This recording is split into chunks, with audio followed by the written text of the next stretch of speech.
Okay, I've been trying to make this video for the past half hour, and every room I go into, there's like the possibility of somebody popping in on me, and then I get in the car and drive around the property, and then I get attacked by the geese, and so now I'm on a different part of the property. Anyway, this video is kind of for me also, just to kind of keep a recording going that I can look back on for like a timeline purpose, but also I kind of want to give you guys a little clue into what's been going on. I'll start off by saying I almost had a panic attack yesterday at the VA. So I'll go back. But so I've been dealing with a lot of stupid crap for 5.5 years. I'm not sure exactly what happened, but I mean, I don't know how my neck got hurt. Maybe it was an airplane ride, but I had two herniated discs in my neck that were fused into my spine, and we didn't know this until later, a couple years later actually, but I went through all kinds of PT, acupuncture, chiropractic. Nothing was helping, it was making it worse. And so that was 5.5 years ago when that started, and then I had my neck fused. I had 2 discs taken out of my neck, and I have plate and other bone fused in there. Anyway, that was like 2.5 years ago, and then the recovery took way longer than I thought it would take. I asked the surgeon how long I should take off of work. I had my own cleaning business, and I said, he's like, probably 2 weeks, and I was like, I'll take 3. And then after a month, I could still not carry milk, so that was crazy. So I ended up I ended up closing my cleaning business after about a month because my body was just really upset and it wasn't healing properly. But little did I know that all the symptoms I was having were from my neck, but my neck fusion was perfect. Everything was fine with that. But they're the similar symptoms to something called thoracic outlet syndrome. And I actually found out that I have an extra rib that comes out of my neck. It's like right here on the right side. And so that could be causing some issues. The thoracic outlet is a bundle of nerves that comes like down your neck and under your clavicle and down your arm and hands. And I've been struggling with weakness and numbness and like a lot of pain in certain areas for a long time. And like I said, I've done chiropractic, acupuncture, massage therapy, physical therapy, and everything seems to really just super tick it off. Anyway, so we moved to South Carolina in August of 18. In September of 18, I actually had an appointment with a thoracic outlet surgeon, a specialist in Boston, super well known, hard to get into, and I had to cancel the appointment because our insurance had run out and we were no longer in the area. But the main point is that we didn't have insurance, which is such a bummer. So I got into the VA here in South Carolina and I started the ball rolling. And I've seen so many specialists, and a lot of people just keep moving me to the next person. And I saw a vascular surgeon in Atlanta, which is like 3 hours away. But I had to go through the VA first, and then I had to find somebody who was in our network, which was this guy in Atlanta. And I found him 3 hours away, went to a couple appointments, had an ultrasound. There are 3 types of thoracic outlet syndrome. There's venous, so the veins, arterial, the arteries, and neurogenic, the nerves. And they ruled out that I don't have it with the arteries or the veins. But they were pretty sure I had neurogenic issues with my nerves. I'm like, okay, so what do we do for that? And they said that's the most difficult to diagnose. I'm like, well, of course it is. So I went to, was it last month? I think it was last month. They sent me for a neck MRI, which is not the MRI I needed. But that's what they sent me for, even though I've had 3 MRIs on my neck. Nothing has changed anyway, so you just have to go through friggin' protocol. And I went through times where the VA had to approve stuff. I had to be referred to such and such a place. And my thinking was, because I spoke with the people in Atlanta in the beginning of this, and they said, you cannot have an appointment unless you have a referral. And I said, okay, of course that makes sense. Well, I was called by the place in Atlanta to make an appointment. And so what would you think? Oh, the referral must have gone through. So we did that. And I actually went to see him twice and had the ultrasound. And then I got billed in the mail for like $2,200. And I was like, what on earth do I do with that? So I'm dealing with that. And then come to find out, the referral was an old referral for seeing a neurologist near my house.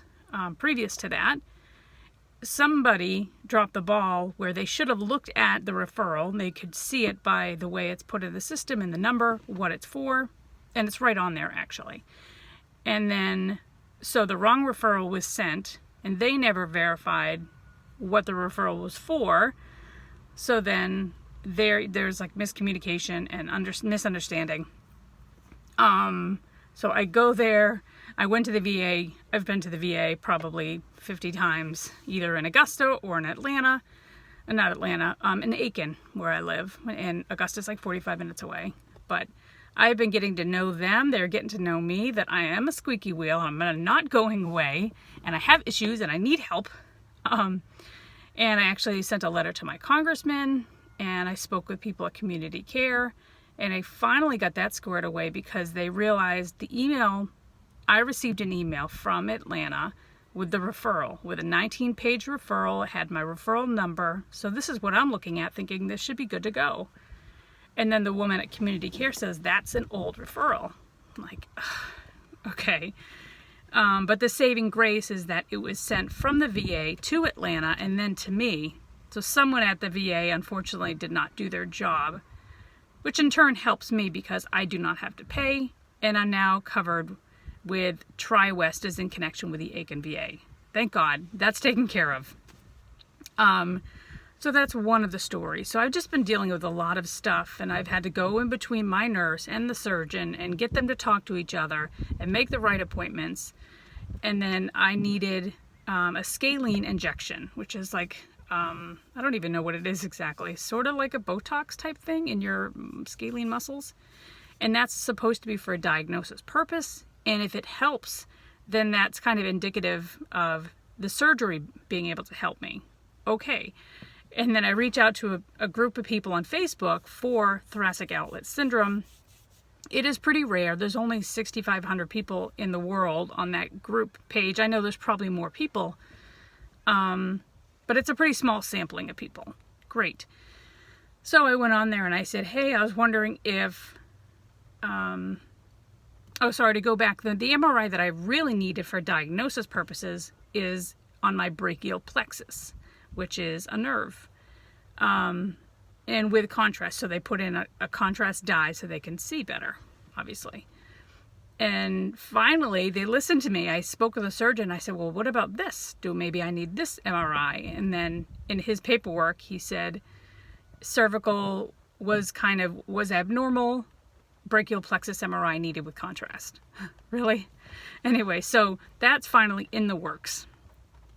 What happened next? I don't remember. And then that appointment was canceled, but it was just postponed an hour, so that was okay. And then I went yesterday at 10 o'clock was my appointment. I get in there and getting rained on. Anyway, I'm not driving, just FYI, I'm sitting. I walk in there yesterday and he's, showing me where to change and put on my sweet little Johnny gown so I can stand there in my socks and underwear and a gown and look friggin' great. And I had this on, so I was rocking it. Anyway, and then he said, okay, so we're gonna just, get set up. You come on out, we'll take care of you, and we'll get your brachial plexus on the left taken care of. And I about friggin' lost my mind. And I said, the left? And he said, yep, that's on the order. I'm like, I'm going to friggin' punch someone in the face. It's never been my left. Ever. I have issues on my left side, but it's always been my right. Always. In anything I've ever done. My cervical rib is on the right. Oh. So I changed, and I'm in my flat suit, okay, my gown, and I go to the woman, and she needs to draw blood to make sure my kidney system is great, to push out the contrast. So she's, trying to set that up, and she's asking my information, and then she said, so it's the left side, right? And I said, no, I'm sorry. No, it's not my left side. And this poor woman, and I said, it's my right side. I'm going to lose my mind. It is my right side. And then the guy's like, well, it's protocol. I'm like, what's protocol? Is verifying the patient's information. Oh my gosh. I was like, I have to control my breathing because I'm going to go ape S. I'm going to lose it. But thanks be to God, this woman and this man, they contact the radiologist, who had in turn contact my nurse who ordered it. And people are human. Okay, they make mistakes. I get it. But after 5.5 years, I am so over this and protocol and things that are messed up, and me having to jump through hoops and having to read this and talk to this person and have this person talk to this person. Oh my gosh. I just can't. So I'm in the MRI. Actually, the thing before the MRI, she's plugging in my information to connect with like the blood work that I'm doing. And she was reading off some numbers. She's like, that's you, right? And I was like, what do you mean that's me? What numbers are you talking about? Well, the guy had come back and given her the wrong paperwork and was plugging in the wrong social. And I was like, there's a chance that I might really scream a lot. So anyway, he brought the right paper. We got the right information in. I am me. This is me, Kelly Elizabeth Fothergill. This is my number. This is my date of birth. Right side, right side, right side, right side. Right. So I get into the machine, which I love. Like, give me just time by myself, my little earplugs. And I don't care if it sounds like a jackhammer. I don't have people arguing, and I'm not fighting with people. So anyway, I'm finally in there, and it does take a good hour and a half, an hour and like 15, and they take me out and put the dye in, and another 15, 20 minutes. And then I get an email last night, like 5:30, that my report is ready. So I check my patient portal. It's not there. It's not there today, and I figure it may not be there until Friday, and that's, it is what it is, and I'm grateful that I don't have to wait weeks and weeks for a lot of people do. But what a train wreck this has been. It has been one freaking hot mess. And I wanted to share it with you. I was going to come on yesterday, but I'm like, I was way too emotional in my head because I was just beside myself. I couldn't even fathom that. Anyway, I am praying that things will be shown. Things are revealed. That's been my prayer. A lot of people on the group said that having this test showed they were normal, but they weren't normal. And then there are ones that showed that there were abnormalities in their brachial plexus nerve, which I don't know if mine will show. I don't know. I know I have nerve damage. That's not even a question. Like, I don't know. You probably can't see that, right? See that scar right there? It's like 1 inch long. And several months ago, I was in the kitchen, imagine that, in the kitchen doing my thing, and burnt my arm inside the stove, and I had no idea. I did not feel it whatsoever. I didn't even know I burnt myself until I smelt my burning flesh and burning hair on my arm. And I looked down and I was like, holy crap, that's not good.